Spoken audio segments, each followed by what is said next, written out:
je suis la meilleure quand mon travail est structuré, mais qu'autour, c'est créatif. Les outils numériques, là, c'est quand même, je pense qu'il faut être assez cartésien pour bien comprendre, puis c'est quand même assez complexe. Ce que j'ai vraiment appris avec le e-com de Poche et Fils, c'est de vendre un produit dont je suis pas le client. Avec les années, j'ai réussi à me positionner puis à bien comprendre le client, mais c'est un apprentissage là, que j'ai fait au travers des années.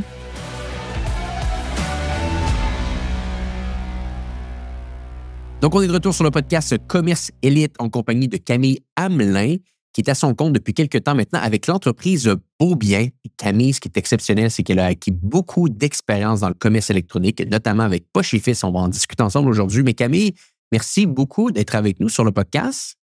Merci, ça me fait plaisir. Et Camille, c'est ça, depuis à peu près plusieurs mois maintenant, tu as lancé Beaubien, essentiellement, donc je crois, beaucoup des apprentissages de ce que tu avais appris à travers les années au niveau du e-commerce. Maintenant, tu l'offres à d'autres organisations pour les aider dans leur commercialisation. Comment ça se déroule un petit peu? Où est-ce que tu essaies de davantage te positionner dans le domaine du commerce en ligne, du commerce électronique? Où est-ce que tu aides davantage les clients au moment où on se parle? En ce moment, mes clients sont quand même assez variés, là. C'est sûr que le service principal que j'offre, c'est la création de sites web. Puis ma spécialité, c'est des sites web transactionnels. Mais je dirais qu'en ce moment, là, je fais quand même aussi beaucoup de sites web qui sont plus des sites web de vitrine, donc pas transactionnels, sur différents outils aussi. Donc, je m'adapte vraiment aux besoins du client, là. C'est ça. Mais c'est sûr que mes projets chouchous, c'est souvent les e-com. Mais oui, je fais un peu de tout. Puis oui, effectivement, tu as travaillé beaucoup en e-com, Camille. Donc, tu as été à l'intérieur même de Poche et Fils, tu as gravé tous les échanges. Je pense même que tu as dirigé un peu l'organisation Poche et Fils, qu'il y a eu CO, qu'il y a eu CEBA également. Et ça a été dit publiquement. Là,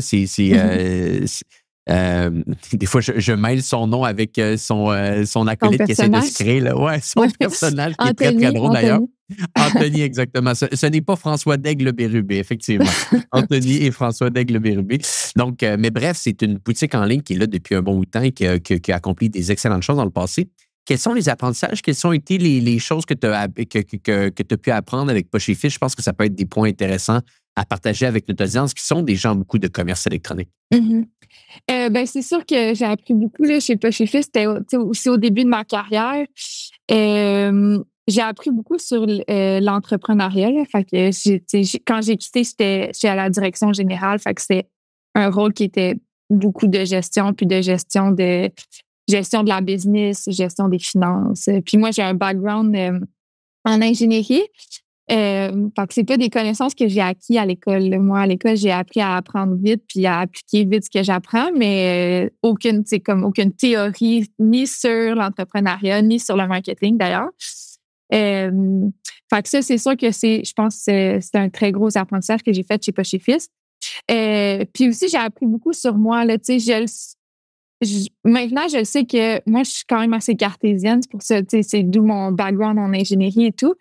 Mais j'aime ça évoluer dans un milieu qui est plus créatif. Fait que je suis la meilleure quand mon travail est structuré, mais qu'autour, c'est créatif puis c'est le fun, tu sais. Fait que j'ai découvert ça sur moi aussi, puis c'est à travers Poche et Fils que j'ai découvert. C'est ça, avec Poche et Fils, j'ai eu différents rôles là, qui m'ont amené à faire plein d'affaires. Au début, je m'occupais plus de la production, fait que, tu sais, plus au niveau des opérations, des approvisionnements.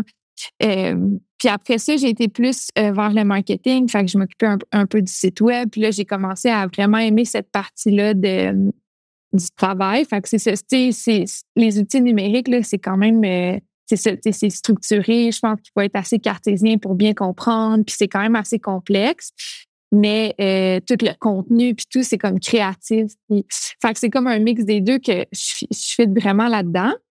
Fait que j'ai acquis beaucoup de connaissances là-dedans. Puis, ce qui est intéressant avec le e-com de Poche et Fils, c'est que c'est vraiment complexe. Là. Il y a beaucoup de produits, il y a beaucoup de SKU parce que c'est une poche, un T-shirt, puis là, il y en a 300, puis il y a comme beaucoup de T-shirts aussi. Fait que ça vient quand même complexe rapidement. Tu sais, juste ajouter une poche sur le site, c'est comme... c'est pas juste de créer une fiche produit, là, tu sais, c'est comme, il y a une poche sur comme plein de déclinaisons. Fait que bref, c'est quand même assez complexe. Fait que ça m'a permis de quand même, tu sais, puis le site web est sur Shopify, là, pour rentrer plus dans la partie plus technique. Mais fait que maintenant, tu sais, je connais quand même Shopify sur le bout des doigts, là. Fait que c'est un apprentissage qui m'aide vraiment en ce moment. Quand j'arrive pour faire un e-com, ben, j'ai pas à apprendre la plateforme ou quoi que ce soit, là. Fait que ça m'a vraiment beaucoup aidé. Tu sais, il y a aussi sur le plan plus personnel, ben professionnel quand même, là, mais tu sais, tout ce qui est la gestion d'équipe, bien connaître le type de leader que je suis parce que j'étais amenée à gérer une équipe. Fait que ça, c'est sûr que ça aide. Ça aide aussi. Puis ce que j'ai vraiment appris avec le e-com de Poche et Fils, c'est de vendre un produit dont je suis pas le client. Fait que ça, je pense que ça m'apporte beaucoup aussi parce que ben je suis pas la clientèle cible de Poche et Fils. J'aime les produits, évidemment, et tout, mais on vendait à le persona, c'est pas moi, mettons, là. Puis ça m'aide beaucoup parce que là, j'ai plein de clients différents, là. Fait que je suis capable de comme me mettre dans la peau du client qui achète à mon client puis de bien le faire, tu sais. Ça a été quand même long, là, parce qu'au début, c'était comme déstabilisant un peu avec Poche et Fils. Puis avec les années, j'ai réussi à me positionner puis à bien comprendre le client, mais c'est un apprentissage là, que j'ai fait au travers des années. Absolument. Puis peut-être quelques points pour toi, parce qu'il y a quand même des coûts assez exceptionnels que Poche et Fils a fait à travers les années. Et bien entendu, tu as été intégré dans cette organisation-là pendant très longtemps. Donc, tu en as vu de toutes sortes. Avec du recul, quels sont les cas marketing, les points que tu es vraiment fier, des choses que vous avez faites que tu trouves que ça a vraiment eu un impact sur l'entreprise, des choses qui t'en ont appris davantage sur les coms? Est-ce qu'il y a quelques anecdotes qui viennent en tête? Oui, je pense. À chaque fois, je pense, on a fait des masques. Là, quand je compte des anecdotes, je compte souvent. Ah, des masques, oui. On a fait des masques pendant la pandémie, puis ça, c'était autant qu'un apprentissage. C'était un bon coup parce que ça nous a permis de passer au travers de la pandémie. Là, honnêtement, c'était un bon coup au niveau financier, je pense, mais ça a été extrêmement difficile sur l'équipe. Puis en tout cas, je ne veux pas repasser au travers de la pandémie, là, mais bref, c'était vraiment compliqué de tout avoir. Puis, tu sais, c'était tellement intense, là. On achetait des élastiques pour les masques, puis on les laissait sur le bord de la porte, puis on s'est faisait voler par une autre entreprise qui voulait faire. Tu sais, ça avait comme pas de bon sens, tu sais. C'est des anecdotes quand même assez. Puis, on a eu des mois de retard de livraison, puis les clients, ils voulaient leur masque, puis.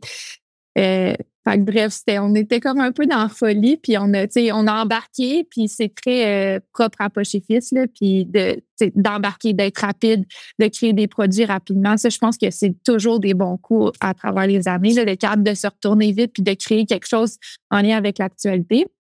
Fait que les masques, ça, c'était un bon... Puis un autre bon coup, je pense, puis là, ça, c'était plus... Tu sais, c'est moins marketing parce que moi, c'est plus Anthony qui est au contenu puis aux idées. Puis après ça, nous, derrière, c'est comme la machine qui fait qu'on est capable de livrer tout ça. Là. Mais aussi, on avait un bon coup peut-être plus de gestion, là, mais on avait implanté la semaine des 4 jours. Ça fait quand même quelques années déjà, fait que c'était comme assez ambitieux. Il y avait beaucoup de monde qui doutait.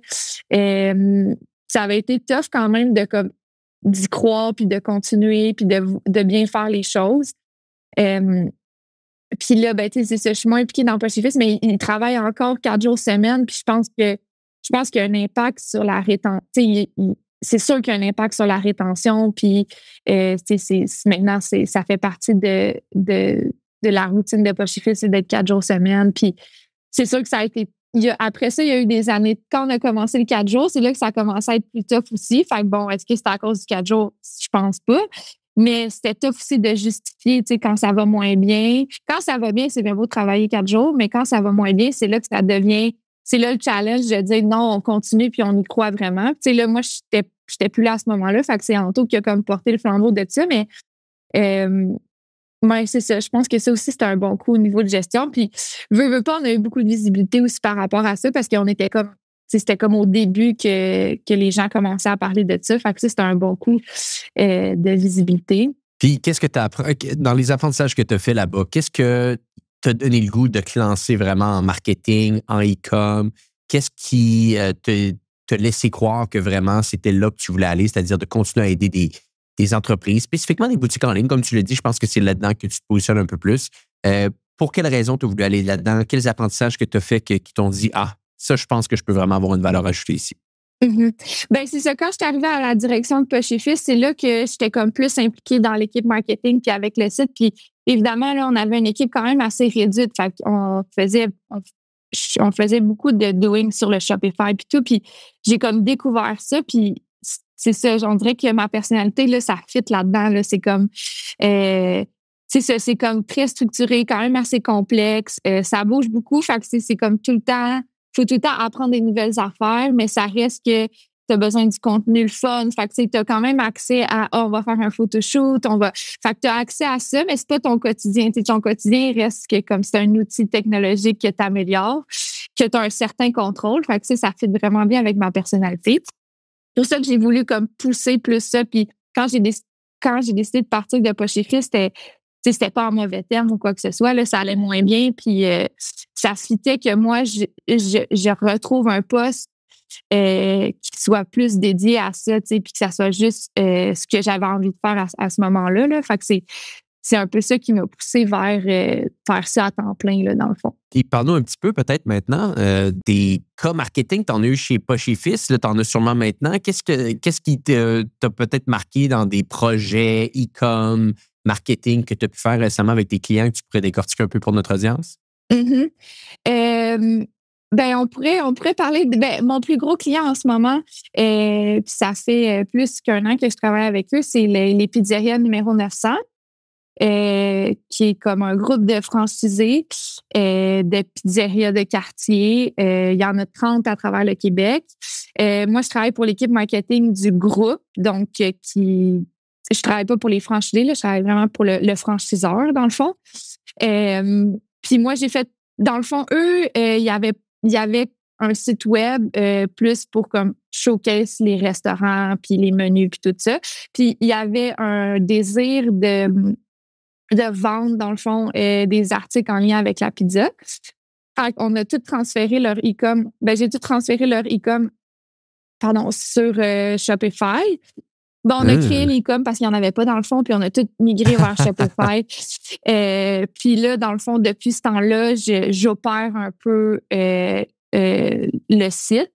Puis je travaille beaucoup, beaucoup dans la stratégie de vente aussi, ce qui est le fun aussi. Là, c'est un bel équilibre. Là. Je contrôle quand même le e-com. Puis c'est ça, eux, c'est spécial quand même comme client parce que j'étais moins habituée à ça, mais c'est comme le e-com, c'est pas la vache à lait. Là. On utilise le e-com. On utilise le e-com pour promouvoir les restaurants. Fait que c'est comme un positionnement qui est quand même différent là, versus Poche et Fils, par exemple, où c'est juste ça qu'on vend ou presque. Là. Maintenant, il y a d'autres choses, mais fait que pour moi, c'était quand même un positionnement qui était différent. Puis c'est intéressant parce que ça t'amène quand même à vouloir comme optimiser puis minimiser les coûts engendrés par le e-com parce que c'est comme plus un outil de com qu'un outil de revenu, tu sais, fait que ça fait que c'est ça, c'est comme puis aussi, tu sais, tout le système de franchisé, ça m'a amené à mieux comprendre ce système-là, puis tu sais, eux, les franchisés, ils investissent aussi dans le marketing, fait qu'ils veulent pas juste que tu leur vendes que le groupe vende une sauce à pizza, ils veulent que les gens viennent dans leur restaurant, fait que tu sais, c'est comme puis, tu sais, tout ça est fait à travers le site. Fait que c'est comme trouver un équilibre dans un e-com, mais un site web qui est fonctionnel aussi. Puis, tu sais, là aussi, on était dans les limites de Shopify parce que, évidemment, qu'on prend Shopify pour un e-com. Mais après ça, tu sais, tout ce qui est, mettons, Map Finder ou, tu sais, pour localiser les succursales ou pour faire des sondages. Tout ça, on est comme plus limité. C'est pas natif, puis c'est pas le purpose de Shopify. Fait que ça aussi, c'est quand même un challenge au niveau de la plateforme. Là. Puis parle-moi un petit peu de ce que vous faites au niveau du e-com. Parce que là, on s'entend, là, on ne va pas commencer à vendre des pizzas avec l'e-com. C'est pas ça l'objectif, on s'entend. On veut vendre vraiment des produits connexes, j'imagine. Ouais. C'est ça. Exact. Fait qu'il il y a comme deux catégories. Il y a des produits d'épicerie, fait que l'épicerie italienne, si on veut. Puis, il y a tous les équipements, Pizzaiolo. Donc, c'est ça, c'est 2 produits. Puis encore là, c'est comme 2 produits qui se vendent. C'est pas le même client. Ça peut, mais ça se vend différemment. Des consommables, c'est quand même dur à vendre en ligne. Là. Je parle à beaucoup de monde, puis tout le monde est comme, OK, si tu pars une business de consommables, vends-les pas en ligne, ça marche pas. Mais comme, ça marche quand même bien, puis là, on est au début, mais on voit plein d'opportunités passer, puis ça marche quand même bien. Puis sinon, on vend de l'équipement aussi. Puis là, récemment, on vend un four à pizza électrique. Puis ça aussi, c'est un autre challenge parce que là, nous, on vendait, mettons, de la sauce tomate puis de la farine puis un pizza cutter à, tout en bas de 30$. Puis là, on arrive, on veut vendre un four à 765$. Fait que c'est une autre... mais il y a une clientèle pour ça, mais c'est une autre... Ben oui. Tactique, puis ça prend plus de profondeur dans juste dans ta fiche produit, puis bon, ça prend plus de travail. Tout autour, il y a plus de service client à faire, il y a plus, fait ça aussi, c'est un autre, c'est assez varié, là. Puis là, récemment aussi, on vend des cours de pizza qui marchent super bien, là. On fait juste les sold out on envoie un courriel, puis on les sold out en 15 minutes, fait que c'est le fun, mais c'est aussi en termes de e-com, c'est aussi différent à vendre. Là, tu vends un événement. Comment que tu le positionnes sur ton site? Fait que bref, il y a plein de produits comme de niches différentes. Fait que c'est un peu ça en ce moment. Puis le but de tout ça, c'est parce que on s'entend, les cours de pizza, c'est vraiment le fun. Puis on les vend rapidement, mais on en vend 2 par mois pour 8 personnes. Fait qu'on vend 6 plates à 100$. C'est pas ça qui fait vivre, qui paye les salaires, mais ça fait parler. Puis quelqu'un va au cours, puis là, veut s'acheter des produits ou veut aller en succursale. Pour nous, c'est comme, ça fait partie c'est comme une dépense marketing, dans le fond, quasiment. Mais absolument. Puis, est-ce que, à quel point vous utilisez, puis là, c'est là que j'aimerais vraiment ouvrir cette discussion-là avec toi que je trouve donc fascinante. C'est-à-dire que vous vendez des pizzas, vous en vendez beaucoup des pizzas. Donc, ça, c'est clair. À quel point les ventes de vos produits connexes, produits dérivés, fours, produits d'épicerie, comme tu nous mentionnes, vous les vendez uniquement à vos clients qui achètent déjà des pizzas. Donc, c'est-à-dire que vous utilisez un actif marketing que vous possédez parce que, bon, j'imagine que vous devez travailler avec peut-être des fois des third parties qui vous n'avez pas nécessairement accès à tout ce data-là, mais vous devez avoir énormément de data sur des clients qui sont venus chez vous. C'est un produit également qui s'achète au volume de la pizza, donc on doit avoir une très, très grande liste de clients. Est-ce que c'est uniquement ces gens-là qu'on market les autres produits sur notre site? Oui, non. On fait du marketing quand même assez grand, dans le sens qu'on fait des campagnes de pub, puis on va avoir du warm, on va avoir du cold. Donc, fait qu'on va avoir des nouveaux clients si on n'est pas capable d'aller chercher avec notre pub de restaurant, peut-être qu'on est capable d'aller chercher avec notre produit, puis après les convertir pour qu'ils viennent en restaurant. Fait que, tu sais, la stratégie est quand même large, mais c'est sûr que les meilleurs clients de produits, c'est des clients fidèles à 900. Fait que moi, je vais tout le temps au 900, je connais leur sauce, j'aime leur sauce. Fait que là, maintenant, je peux me la procurer. Fait que, tu sais, les meilleurs résultats en marketing, c'est par l'infolette, qui est le fan base, dans le fond, de 900. Là. Fait que c'est souvent là qu'on voit le plus de ventes reliées à des produits e-com. Puis, tu sais, même les fours, un produit, tu sais, quand même high-end, là, c'est sûr que tu vas le vendre à quelqu'un qui est familier avec la marque. Tu sais, pourquoi il achèterait plus 900 d'une autre compagnie qui vendent juste des fours? C'est parce qu'il faut vraiment qu'ils soient attachés à 900, tu sais. Mais je trouve ça tellement brillant parce que l'industrie de la restauration est une des industries qui a les moins grosses marges au monde. C'est super difficile de faire des sous. Mais quoi de plus intelligent que juste se dire, OK, entourons d'autres types de produits qui, eux, vont peut-être pouvoir nous faire plus de marge. Tu parlais des cours, tu parlais des produits dérivés. Et de ne même pas avoir à tellement, vous en faites sûrement un peu, mais tellement faire de marketing payant pour ça. C'est-à-dire qu'on utilise un actif qu'on possède déjà et on vend un produit connexe qui, lui, nous fait un peu plus d'argent. Je trouve ça excessivement brillant. Il y a beaucoup de gens qui me disent, écoute, si vous avez une entreprise similaire à ça, je trouve que cette approche-là peut être excessivement fonctionnelle. Là. Puis l'autre point intéressant c'est que les produits, en plus, on les a déjà parce qu'on les achète pour les restos.